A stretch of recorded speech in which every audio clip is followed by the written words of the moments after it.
তুমি এটা কি রান্না করতেছো এখন? লাউ চিংড়ি। লাউ চিংড়ি। আচ্ছা, আমার আপা আমাকে আজকে তরকারি রান্না করে দিবে।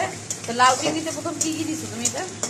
প্রথম কাঁচামরিচ দিছি, আর তারপর পেঁয়াজ দিছি। আচ্ছা, এখন নাড়তেছো, এবার কি দিবা? চিংড়ি মাছ। তারপর চিংড়ি মাছ একটু ভাজা করবো। হ্যাঁ তারপর একটু মশলা দেবো হালকা। হ্যাঁ। তারপর লাউটা দিয়ে কষাই। আচ্ছা, তাহলে আমরাও দেখতে থাকি, আপনারাও দেখতে থাকেন আমার আপা কেমনে রান্না করতেছে। হ্যাঁ, এই যে তার হাত, এই দেখছেন আপা। এটার মধ্যে কি মরিচের কোনো গুঁড়ো দিব আমরা? একটু দিতে পারো, হালকা একটু দিতে পারো কালার আসার জন্য। আচ্ছা ঠিক আছে, সব আমি রেডি করে রাখতেছি, তুমি যেটা যেটা বলবা সেটা সেটা নিয়ে নেবা। এই যে এখন হচ্ছে আপা চিংড়ি মাছটা দিবে। এই যে আর লাগবে দাও, মজা হয়ে যাবে রান্না। চিংড়ি মাছ দিয়ে দিচ্ছি, লাউ দিয়া, চিংড়ি মাছ দিয়া।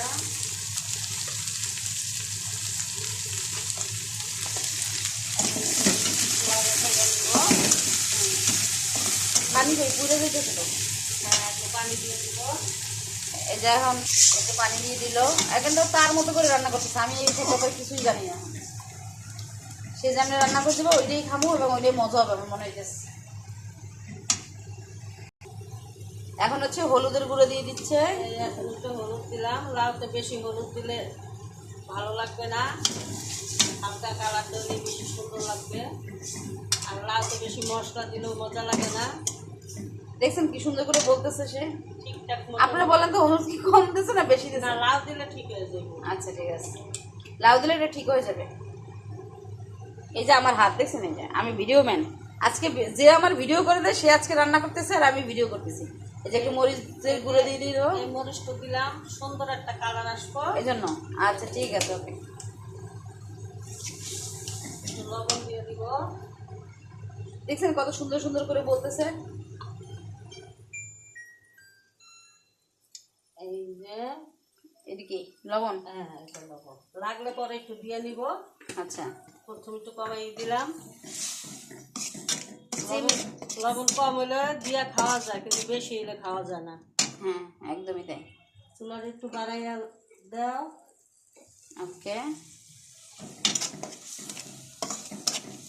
কষাইতেছি, আপনারা দেখতে থাকুন।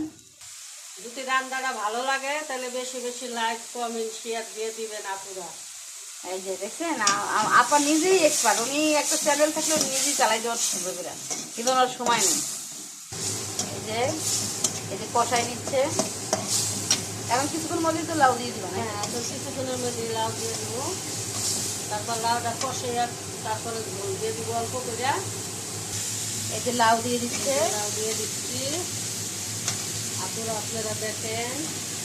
ভাইয়াদেরও বলো কিছু, খালি আপুরও দেখবে। ভাইয়া ঘরেও বলবো। হ্যাঁ, যারা বিদেশে আছে ভাইয়ারা যাতে শর্টকাট তোমার মতো করে রান্না করতে পারে, তাদের তো ওখানে রান্না করার লোক নাই। হ্যাঁ, ভাইয়েরা আপনারা সবাই দেখেন, এইভাবে শর্টকাটে রান্না করে ভালোবেন। আবদার করলো যে আপা একটু রান্না করে দাও। ধরে বলো, শুনতেছে না কেউ। প্রতিদিন আমার আপু রান্না করে তো, তাই রান্না মজা লাগে না। তাই আজকে আমার বলছে যে আপু একটু রান্না করে দাও, একটু মজা করে খাইবো। তাই আপুরে খাওয়াইতেছি রান্না। দেখছেন, আমার জন্য এটা শুধু আপুর জন্য, আর কারোর জন্য না। আর তোমার ভাইয়ারা? ভাইয়ার জন্য। হ্যাঁ, তোমার ভাইয়ের অনেক পছন্দ করো আবার। হ্যাঁ, ভাইয়ের শুনলে কিন্তু কষ্ট পাবে। হ্যাঁ, ভাইয়ার আমি অনেক পছন্দ করি। ভাইয়া আমার দেখলে একটা সালাম দেয়। একদমই তাই। হ্যাঁ, আমার খুব পছন্দ। বলো কিছু, অন করছি। এই যে এখন একটু লাইরা সাইরা দিচ্ছি, হ্যাঁ, ডাইকা দিলাম। তারপরে এখন একটু লাইরা সাইরা দিতে আসি। এখন কষা কষা করে তারপরে দিয়ে দিই।